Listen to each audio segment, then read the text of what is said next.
Pemuda lajang asal desa Pranggang, Kecamatan Pelosok Klaten, Kabupaten Kediri, Jawa Timur, Heru Erwanto, memutuskan berhenti kerja sebagai sopir mobil rental.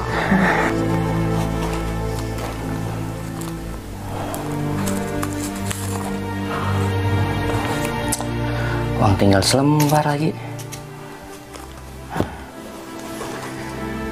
Ini caranya aku harus cari kerja nih. Kerja apa tapi ya?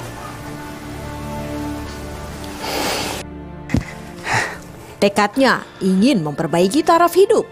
Heru semangat untuk mengais rejeki lewat kerjaan yang lain.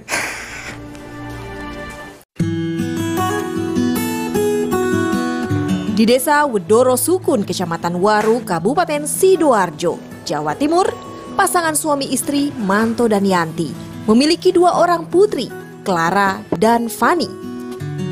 Alhamdulillah ya Pak, warung kita makin rame. Ya Bu, lumayan Bu. Bisa buat nambah-nambah jajan anak sekolah.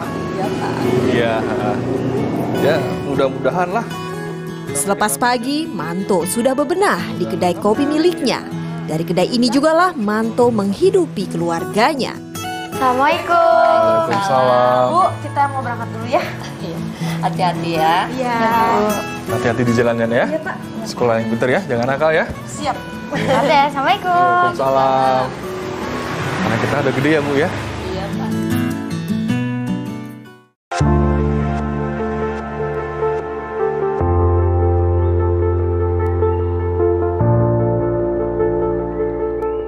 Langkah Heru terhenti di kedai kopi milik Manto.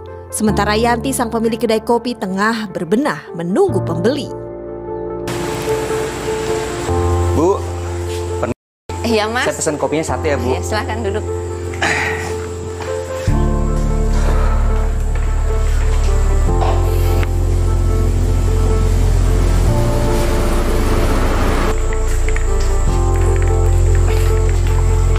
Ini kopinya Mas.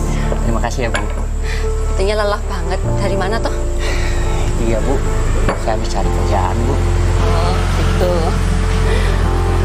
Memangnya belum pernah kerja? Sudah Bu, sebelumnya saya supir travel, tapi sekarang udah nggak kerja lagi Bu. Kebetulan banget Mas, saya ini lagi nyari orang yang mau kerja. Ya kalau Masnya mau kerja di sini ya monggo. Bisa tinggal di sini, terus sembari jagain warung saya. Oh, boleh Bu. Boleh Bu, kalau gitu saya boleh Bu kerja di sini? Iya, mulai besok ya? Iya Bu, terima kasih ya Bu. Oh ya Bu, kenalin, nama saya Heru. Heru pada akhirnya diterima bekerja dan menetap di kedai kopi milik keluarga Manto dan Yanti.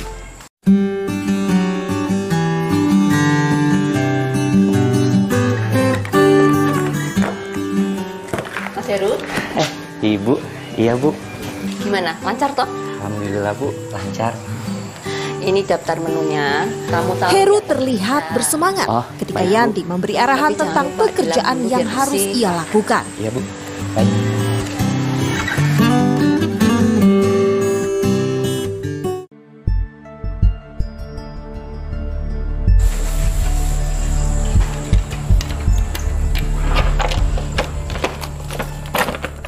Beberapa bulan Heru bekerja, lalu ada hal yang membuat Yanti gusar.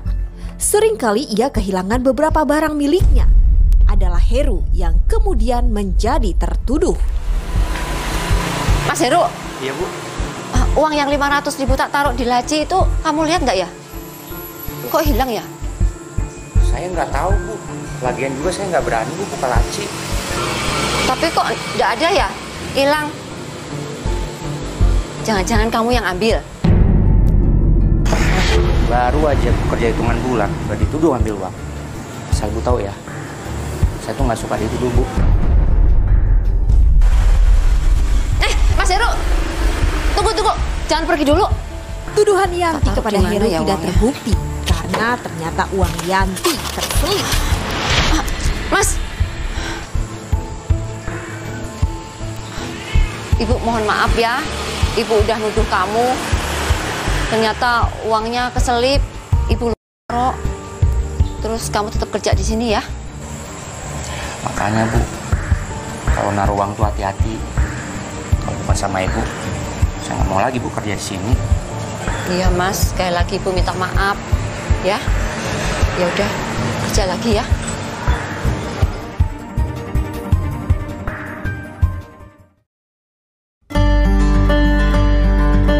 Suatu hari, hati Heru dibikin bergetar ketika Yanti memperkenalkan kedua putrinya, Clara dan Fani. Assalamualaikum. Pandangan Heru seperti tak ingin lepas ke arah Fani. Ia terpesona. Mas Heru, kok bengong toh? Ada apa? Enggak Bu, mereka berdua ini siapa ya Bu? Oh, ini anak-anak saya, Fani sama Clara. Fani, Clara, kenalin. Ini Mas Heru yang suka bantuin ibu di warung. Fani, Mas. Sejak pertemuan itu, Heru merasa terpikat oleh Fani. Sorot matanya mengisyaratkan rasa suka yang menggebu. Anaknya cantik-cantik, kayaknya mewarisi kecantikan ibunya. Bisa aja kamu ini. Yowes, aku tak pamit ya. Masih ada urusan di rumah. Kamu jaga warungnya yang bener. Iya ya? Bu. Oh iya Bu, lain kali anaknya diajakin main ke sini Bu ya. Oh, bisa aja.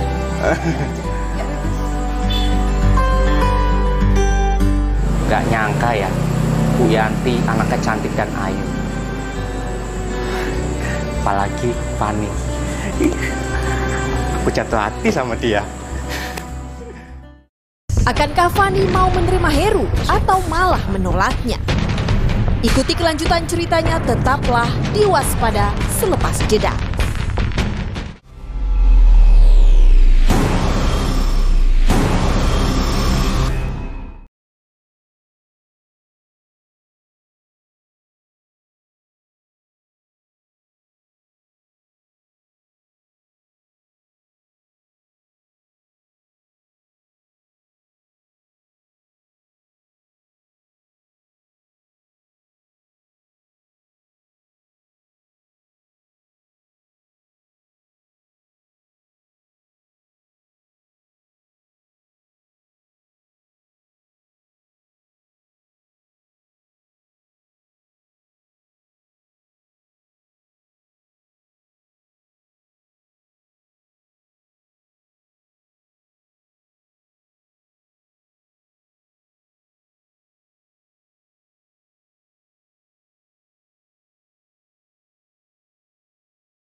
Walau dihantui rasa kecewa, Heru masih semangat bekerja di kedai milik Yanti sambil menunggu kepastian jawaban cintanya dari Fani.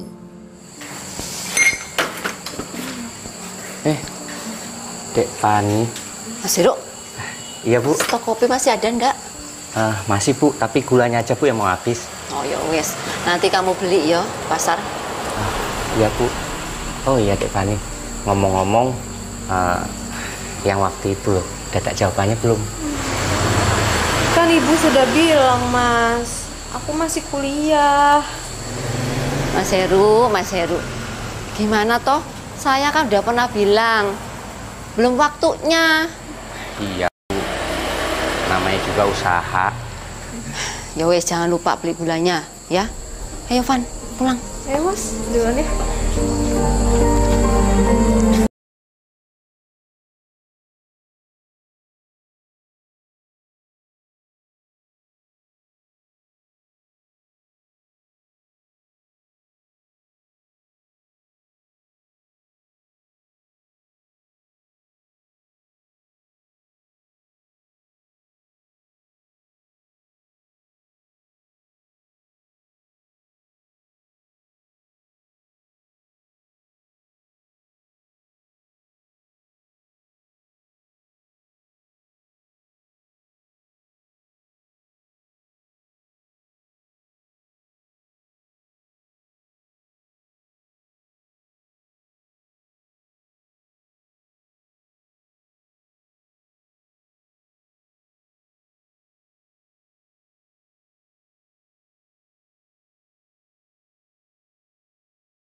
omongan ibu itu selalu nyakitin hati saya.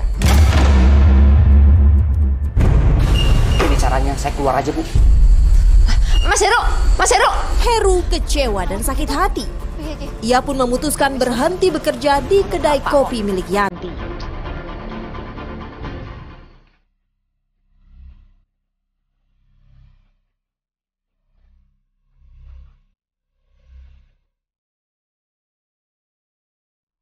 Heru berniat menemui Fani agar menyampaikan perihal sakit hatinya karena sering disindir oleh ibunya dengan kalimat tikus berkepala hitam. Permisi. Misi. Clara. Ya mas? Saya lagi nungguin Mbak Fani. Yaudah masuk dulu mas. Oh iya. Kepada Heru, Clara memberitahu kalau Fani belum pulang. Heru pun disuruh menunggu. Silakan duduk mas. Tunggu di sini dulu ya mas. Iya. Sebentar lagi Mbak Fani pulang kok. Aku harus dulu ya. Iya.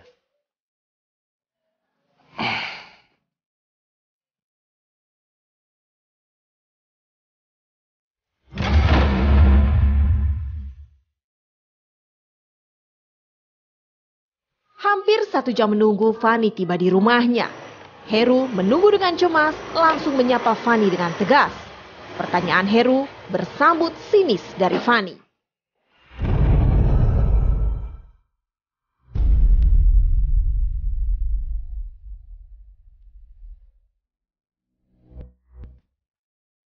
Ngapain kamu mas? Fani, tolong ya bilangin sama ibu kamu. Jangan suka nyindir saya. Sampai orang lain ikut nyindir saya juga. Ya kamu ngomong lah sama ibu aku. Ngapain ngomong sama aku? Sopan kamu mas. Minggir. Kurang ajar. Heru yang marah kemudian menarik tangan kanan Fani menuju ruang dalam keluarga. Fani coba melawan. Namun Heru semakin kuat membekap. Diam! Fani meronta dan berteriak. Clara yang mendengar berupaya melepaskan Fani dari cengkraman Heru. Clara tak berdaya. Ia berlari ke dapur tergesa-gesa. Clara acungkan sebuah pisau ke arah Heru. Pisau di tangan Clara lalu berhasil Heru rebut. Seketika mengenai leher Clara hingga luka dan mengeluarkan darah.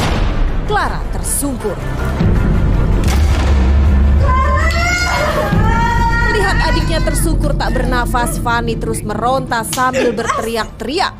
Heru semakin panik, lalu membekap mulut dan mencekik Fani sekuat tenaga hingga Fani tewas.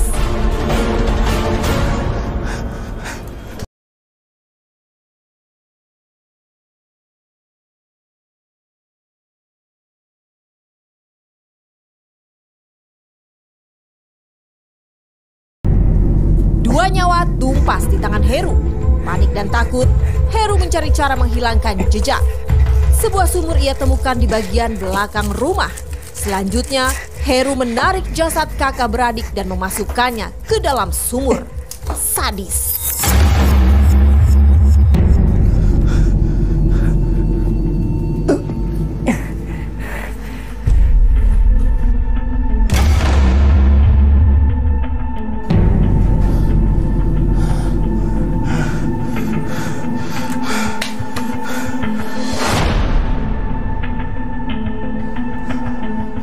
Aksi jahat Heru terus berlanjut.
Setelah berjalan cukup jauh, Heru berhenti dan meninggalkan mobil di kawasan Tambak, Gresik, Jawa Timur.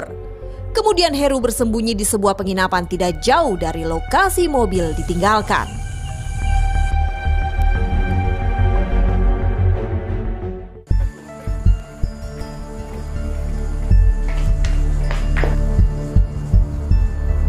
Malam itu, Yanti yang tiba di rumah tidak melihat kedua putrinya. Suara panggilannya tak ada yang menjawab. Yanti lebih kaget lagi ketika masuk ke dalam rumah. Bercak darah tercecer di rumahnya. Kok ada bercak darah? Pak, tolong Pak. Bapak cepat pulang. Ini loh, Fani sama Clara ini nggak ada di rumah. Terus ini lantai ada bercak darahnya, Pak. Apa? Fani sama Clara nggak ada di rumah? Ya Allah. Manto bergegas pulang menyusul Yanti. Pak, Fani sama Clara nggak ada, Pak. Di rumah, Manto mendapati suasana horor, apalagi saat mengarah ke sumur yang ada di bagian belakang rumah. Ah? Ya.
Mohon maaf Pak, Bu, kami turut berduka cita. Setelah kami periksa, kami menduga kedua anak Ibu sudah meninggal dan jasadnya berada dalam sumur itu. Mengetahui apa yang sebenarnya terjadi, Manto dan istri meminta polisi mengungkap pelaku yang tega menghabisi Clara dan Fani.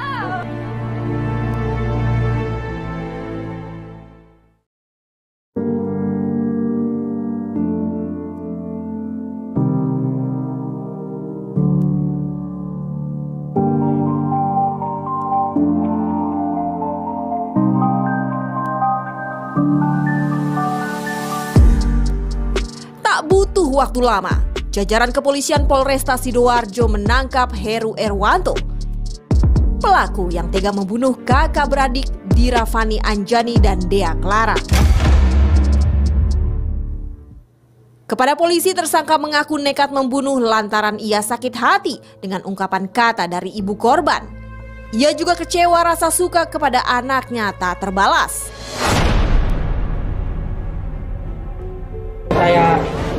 Saya rebut pisaunya, lalu terus saya tarik-tarikan pisau, terus kena leher adiknya, kan teriak-teriak, terus saya bungkam itu mulutnya, terus itu helmnya. Saudara menyesal nggak dengan apa yang saudara lakukan? Iya Pak, menyesal Pak.